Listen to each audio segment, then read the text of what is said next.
अस्सलाम वालेकुम। उम्मीद है आप सब खैरियत से होंगे। आज हमारा टैक्सेशन का 6th लेक्चर है जिसमें हम रिमेनिंग हेड्स ऑफ इनकम जो रह गए हैं उनके बारे में डिस्कस करेंगे, जो कि कैपिटल गेन है और इनकम फ्रॉम अदर सोर्सेज है। वैसे अगर हम देखें तो एफपीआर ने अब फॉरेन सोर्सेज और एग्रीकल्चर इनको भी ऐड किया है। उनके बारे में भी किसी दिन हम किसी लेक्चर में डिस्कस कर लेंगे। अभी हम जानेंगे जो रिमेनिंग हमारे पास हेड्स ऑफ इनकम रह गए थे, कैपिटल गेन्स और इनकम फ्रॉम अदर सोर्सेज, इनके बारे में। सबसे पहले तो हमारे लिए ये जानना ज़रूरी है कि कैपिटल गेन्स होते क्या है, फिर हमें ये मालूम होगा कि हम उससे कमाई गई इनकम किसको कहते हैं। कैपिटल गेन हमारे पास बेसिकली ये होता है कि जब हमारे पास कोई कैपिटल एसेट है, हम उसको डिस्पोज कर देते हैं, तो हमारे पास जो अमाउंट जितने का हमने वो लिया होता है और जितने में हम उसको आगे डिस्पोज करते हैं, तो उस अमाउंट के बीच में जो हमारा गेन बन रहा होता है, जो हमारा प्रॉफिट बन रहा होता है बेसिकली, उसको हम कैपिटल गेन कहते हैं। तो ये जो इनकम होती है, ये हमारे पास वही इनकम होती है कि जब हम अपना कोई कैपिटल एसेट डिस्पोज करते हैं और उससे हमें कोई गेन मिलता है। जैसा कि अगर मैं आपको एक एग्जांपल दूं, तो हमारे पास है buying and selling of property, कि आपने एक प्रॉपर्टी खरीदी है और उसके बाद आपने वो प्रॉपर्टी बेच दी है, और आपने जब वो बेची है तो वो ज़्यादा अमाउंट पे बेची है बनिस्बत उसके जिस पे आपने ख़रीदी थी, तो वो जो हमारे पास एक्स्ट्रा अमाउंट होगी वो हमारे पास कैपिटल गेन्स इनकम कहलाएगी। ये टैक्सेबल है अगर ये एग्जाम कैटेगरी में नहीं आती है। अब कैपिटल गेन को हम कैलकुलेट कैसे करेंगे, उसका हमारे पास एक फार्मूला मौजूद है कि हमने जो कंसिडरेशन उसके एवज़ वसूल की है, जो हमने कंसिडरेशन रिसीव की है, उसमें से हमने उस एसेट की कॉस्ट को जिस पे हमने उसे ख़रीदा था उसको माइनस करेंगे, तो जो हमारे पास अमाउंट आएगी वो हमारे पास गेन होगा। दोबारा सुने, हमारे पास गेन का क्या फार्मूला है। गेन का हमारे पास ये फार्मूला गिवन है कि जो हमने कंसिडरेशन रिसीव की उस एसेट के डिस्पोजल से, उसमें से हमने माइनस करना है उस एसेट की कॉस्ट को, जिस वक्त हमने उसे ख़रीदा था उस वक्त जो उसकी कॉस्ट थी। तो जो हमारे पास अमाउंट आएगी वो हमारे पास उसके ऊपर कैपिटल गेन होगा। फिर हम देखते हैं डिटर्मिनेशन के बारे में। डिटर्मिनेशन बेसिकली हमारे पास यहाँ पे क्या है, ये हमारे पास है कि जब आप एक कैपिटल एसेट जो कि इमूवेबल प्रॉपर्टी है उसको अपने पास रखते हैं टाइम पीरियड के हिसाब से, तो आपका उसके ऊपर गेन कैसे कैलकुलेट होगा। ये हमारे पास कुछ रेट्स हैं, इनके बारे में हम जानते हैं कि अगर आपने एक इमूवेबल प्रॉपर्टी को 1 साल से ज़्यादा तक अपने पास होल्ड करके नहीं रखा, मतलब आपने लिया और विद इन 1 ईयर आपने उसको डिस्पोज कर दिया, तो आपका जितना भी उसके ऊपर गेन वैल्यू होगी वो सारी की सारी कैलकुलेट की जाएगी और वो फिर टैक्सेबल होगी। लेकिन अगर आपने एक इमूवेबल प्रॉपर्टी को होल्ड करके रखा है 1 साल से ज़्यादा, लेकिन उसको 2 साल नहीं हुए, 2 साल से कम है या 2 साल के अंदर अंदर है, मीन्स 2 साल कंप्लीट नहीं होने हैं यहाँ पे। अच्छा, इसमें हमारे पास क्या है, यहाँ पे जो आपका गेन होगा वो कैसे कैलकुलेट होगा, जो आपने गेन की वैल्यू निकालनी है उसको मल्टीप्लाई बाय 3/4 करना है, जो आंसर निकलेगा वो हमारे पास टैक्सेबल होगा। फिर इसी तरह हमारे पास एक थर्ड कैटेगरी है कि जब होल्डिंग पीरियड आपका किसी इमूवेबल प्रॉपर्टी का 2 साल से ज़्यादा हो जाता है लेकिन 3 साल से कम होता है, तो हम गेन को मल्टीप्लाई करते हैं 1/2 से। इसी तरह जब आपका किसी इमूवेबल प्रॉपर्टी को होल्ड करके रखने का पीरियड इंक्रीज़ होता है, 3 ईयर से ज़्यादा हो जाता है और 4 से कम होता है, तो हम गेन को मल्टीप्लाई करते हैं 1/4 से, और अगर उससे भी ज़्यादा एक्सीड हो जाता है तो फिर यहाँ पे आपकी कोई भी गेन की वैल्यू टैक्सेबल कंसीडर नहीं होती है। उसके बाद हमारे पास रेट ऑफ टैक्स है, इनको भी ध्यान से समझें। हमने इन दोनों कॉन्सेप्ट्स को यूज़ करके डिटर्मिनेशन और रेट ऑफ टैक्स, फिर हमने टैक्सेबल अमाउंट निकालनी है।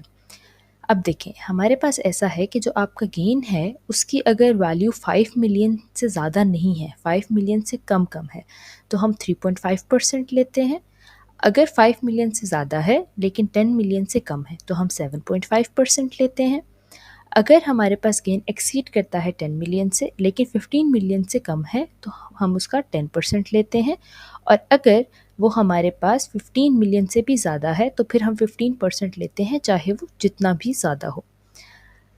अभी हम एक प्रॉब्लम देखते हैं और इसको सॉल्व करते हैं, उससे ये कॉन्सेप्ट क्लियर हो जाएगा। अब हमारे पास क्या सिचुएशन है कि A purchased an immovable property of worth 3 million in 2020। 3 million की प्रॉपर्टी थी जो 2020 में ए ने परचेज़ की। उसके बाद उसने उस प्रॉपर्टी को आगे फर्दर सेल कर दिया 2022 में। The sale value was 90 million. हमने क्या कैलकुलेट करना है, हमने टैक्सेबल कैपिटल गेन कैलकुलेट करना है और टैक्स अमाउंट कैलकुलेट करनी है। अब जो हमारे पास यहाँ पे गिवन डाटा है वो क्या है, सबसे पहले तो उसकी वर्थ बताई गई है जिस पे उसे लिया गया था इमूवेबल प्रॉपर्टी को, जो कि 3 मिलियन है। लिया कब गया था, 2022 में, सॉरी 2020 में, और उसको आगे फर्दर सेल किया गया था 2022 में।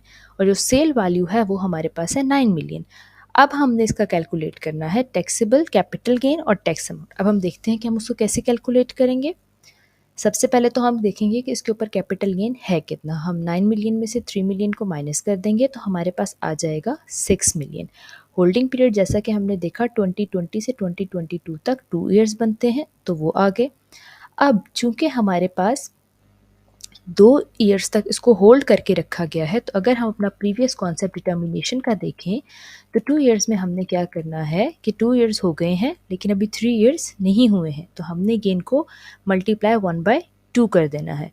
तो इसी तरह हमने यहाँ पे कैपिटल जो उसका हमें गेन मिला था उसको हमने गेन मल्टीप्लाई 1/2 कर देना है। ये हमारे पास आ जाएगा टैक्सेबल कैपिटल गेन जो कि है 3 मिलियन। अब हमने टैक्स रेट देखना है, तो टैक्स रेट हम कैसे देखेंगे, टैक्स रेट हम जाके अमाउंट से देखेंगे। जो हमारे पास टोटल गेन था वो कितना था, 6 मिलियन।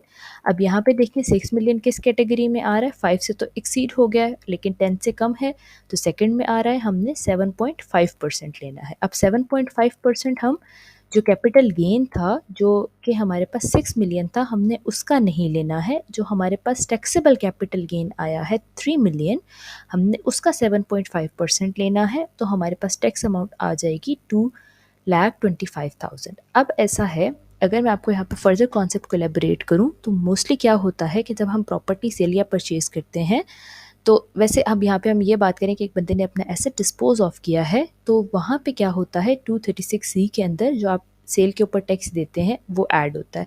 तो आप वो ऐड करके टैक्स और उसको अमाउंट करके फिर आप उस तरह अपने टैक्स को रिड्यूस कर सकते हैं।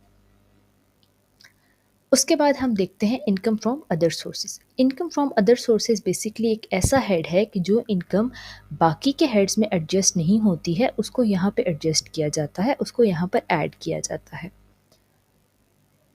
अगर हम देखें चार्जेबिलिटी किस बेसिस पे होती है, तो बेसिकली ये होता है कि ये चार्जेबल टू टैक्स तब होते हैं जबकि रिसिप्ट्स होती हैं। मींस दैट इसका मतलब हमारे पास ये है कि अगर एक पर्सन है उसको कोई अमाउंट रिसीव होनी थी एक ईयर में और वो रिसीव नहीं हुई है, तो वहाँ पे वो चार्जेबल टू टैक्स की कैटेगरी में उस अमाउंट को ऐड नहीं कर सकता है जब तक कि उसको वो रिसीव हो ना जाए।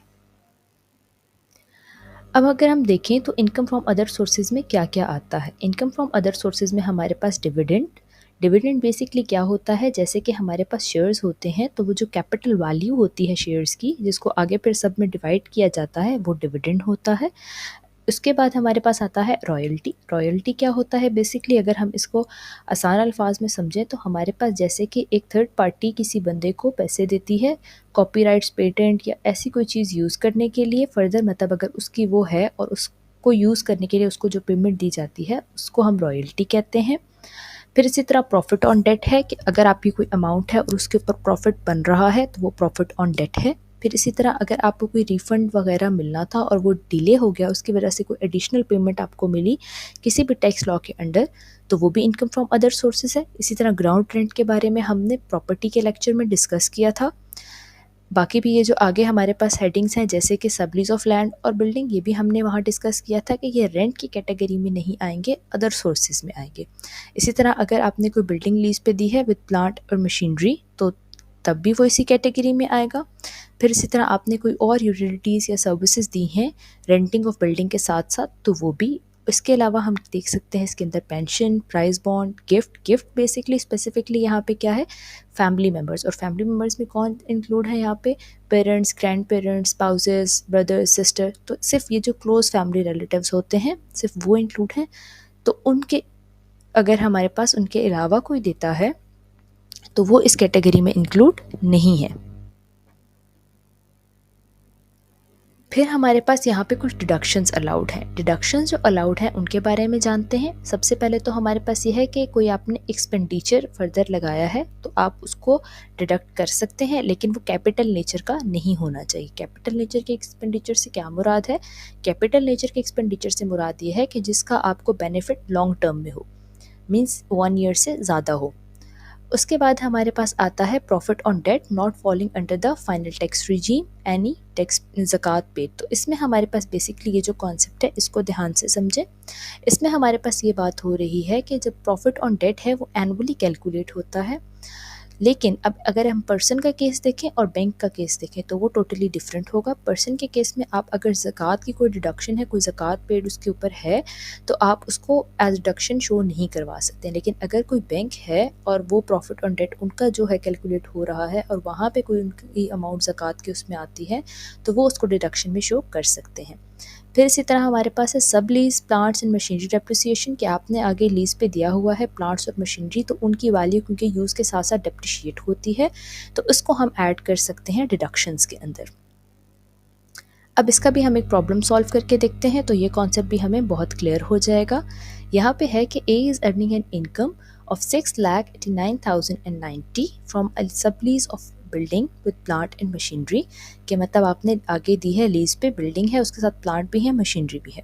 अब यहाँ पे जो अमाउंट है प्लांट और मशीनरी की वो डिक्रीज हुई है, किस हद तक हुई है? 1,20,000 यूज़ की वजह से डेप्रिशिएट हो गई है, तो हमने यहाँ पे इनकम कंप्यूट करनी है। अब इसको सॉल्व करके देखते हैं। सबसे पहले तो हमारे पास नॉर्मल इनकम है, हमने वो लिखी। फिर हमें जो डिडक्शंस अलाउड थी जिसमें एक डेप्रिसिएशन अलाउड होती है, हमने वो डिडक्शन ऐड की।